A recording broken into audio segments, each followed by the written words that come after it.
Are you interested in working in the advertising industry?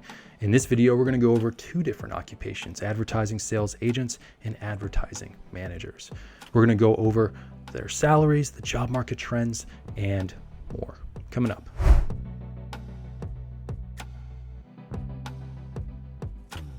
Hey everyone, Stephen Hack here with Career Watch, where we help you with your career search.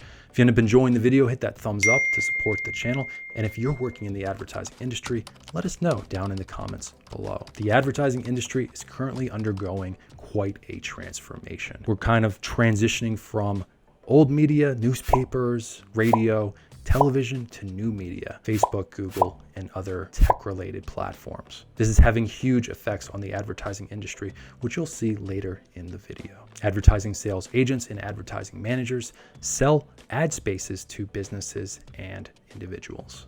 This includes contacting potential clients, making sales presentations, and maintaining client accounts. People that work in advertising explain to clients how specific types of advertising will help promote their products or services. They provide clients with estimates of the costs. They educate clients on available options such as advertising art, formats, or features. And they deliver advertising or illustration proofs to clients for approval. The really popular show Mad Men really shows kind of what the advertising industry was like 50, 60 years ago. In this show, Don Draper is a brilliant advertiser, and he gets to work with a lot of very interesting and different companies. As you'll see later in this video, this is an extremely competitive occupation, and it is only going to become more competitive. But first, to become an advertising sales agent or manager, it doesn't require a college degree, although very many people in this occupation have one.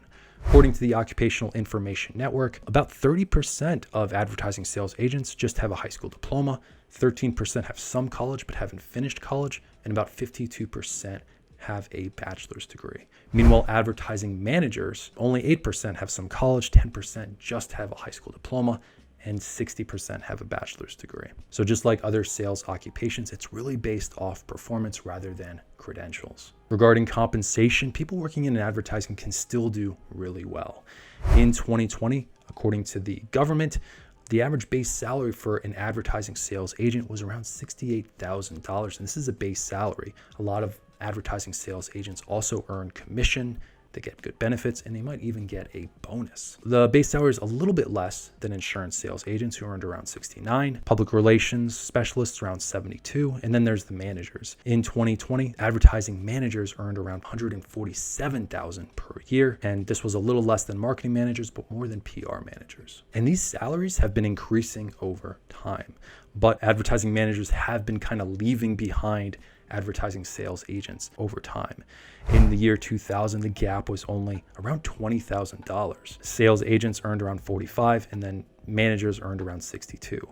But by 2020, the difference in pay is kind of staggering. $68,000 for an advertising sales agent and $148,000 for managers. So the gap has just been increasing over time. If these trends were to continue by 2025, the average base salary for a sales agent would be around $71,000, manager around $166,000, and by 2030, $185,000 for managers and only around $80,000 for sales agents. There could be a $100,000 difference in just 10 years. But this doesn't really get into the big con of going into this occupation, and that is the job market. The job market is extremely competitive. First off, the workforce isn't really as big as you would think. And this is because over time, the number of jobs has been dropping for both advertising managers and advertising sales agents. The size of the workforce, there was about 110,000 advertising sales agents in 2020 and only around 22,000 advertising managers in 2020.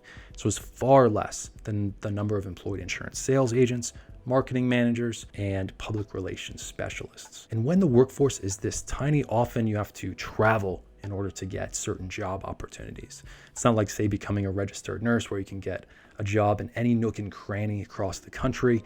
So if you're going to work in advertising, you're going to have to live in probably pretty specific places. And I should say traditional advertising, because on the flip side, digital marketers are doing pretty well. This is kind of a growing occupation. So most of this video is focused on traditional advertising and kind of the fall of traditional advertising. And this chart really illustrates that. In the year 2000, there was around 151,000 employed advertising sales agents.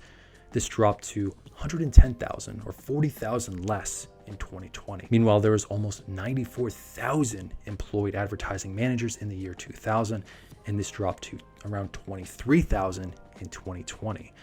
So almost 70,000 less advertising managers over just a period of 2 decades. And why is this going on? This is going on because of the rise of Google, the rise of Facebook. They are siphoning a lot of the profits and the eyeballs from traditional media such as newspapers, radio, billboards. Most of the money is going towards these big tech companies. In fact, the government is predicting a 6% loss in jobs for advertising sales agents over the next 10 years and about a 1% loss in managers over the next 10 years. So this industry upheaval is just going to continue. You're really going to see traditional advertisers lose more and more jobs, but digital marketers doing very well. And to get into digital marketing, you really have to understand search engine optimization, how to create a compelling Google ad or a compelling Facebook ad. So it's a slightly different skill set. So the next question is, would this occupation be compatible with your interests and Myers-Briggs personality? Well, advertising agents, for their Holland codes, they score high in the enterprising and conventional theme. A lot of sales agents score high in the enterprising theme. They tend to enjoy persuading, leading people, and selling. As for the Myers-Briggs personality type most attracted to this occupation, it is the ENTP, the debater. Second highest would be the commander, the ENTJ, then the giver, the ENFJ, and then finally the champion, the ENFP. So if your interests and personality kind of line up with this, they might be compatible with people in this occupation. So as you can see, there are pros and cons to working in advertising in 2021. You can still make a ton of money working in advertising, especially if you get a coveted advertising manager position. They're making quite a lot of money per year.